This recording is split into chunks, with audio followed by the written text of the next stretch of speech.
കാറിൽ നീന്തൽ കുളമൊരുക്കി അപകടകരമായി വാഹനമോടിച്ച പ്രമുഖ വ്ളോഗറായിട്ടുള്ള സഞ്ജു ടെക്കിയുടെ ലൈസൻസ് മോട്ടോർ വാഹന വകുപ്പ് ഇന്നലെ ആജീവനാന്തം റദ്ദാക്കി. നമുക്കറിയാം, കഴിഞ്ഞ കുറച്ച് നാളായിട്ട് സഞ്ജു ടെക്കിയുടെ വാർത്തയാണ് നമ്മുടെ മാധ്യമങ്ങളിലും സോഷ്യൽ മീഡിയയിലൊക്കെ സജീവമായിട്ടുള്ളത്.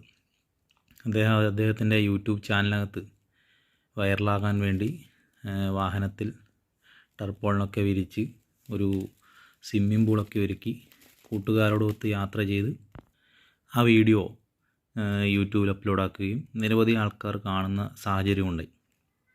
നമ്മുടെ നാട്ടിനകത്തുള്ള നിയമത്തെയും നിയമ സംവിധാനങ്ങളെയും പലപ്പോഴായി വെല്ലുവിളിക്കുന്ന ഒരുപാട് യൂട്യൂബേഴ്സ് നമ്മുടെ നാട്ടിനകത്തുണ്ട്. അതിൽ ഒന്ന് മാത്രമാണ് സഞ്ജു ടെക്കി. ഇപ്പോഴേതായാലും അദ്ദേഹത്തിനെതിരെ നിയമ നടപടികൾ കൃത്യമായിട്ട് ഹൈക്കോടതിയുടെ നിർദ്ദേശപ്രകാരം ഇവിടുത്തെ MVD ആയാലും പോലീസായാലും സ്വീകരിച്ചിട്ടുണ്ട്. അതിൻ്റെ ഭാഗമായിട്ടാണ് ഇപ്പോൾ ലൈസൻസ് ആജീവനാന്തം റദ്ദാക്കിയിട്ടുള്ള വാർത്തയും വന്നത്.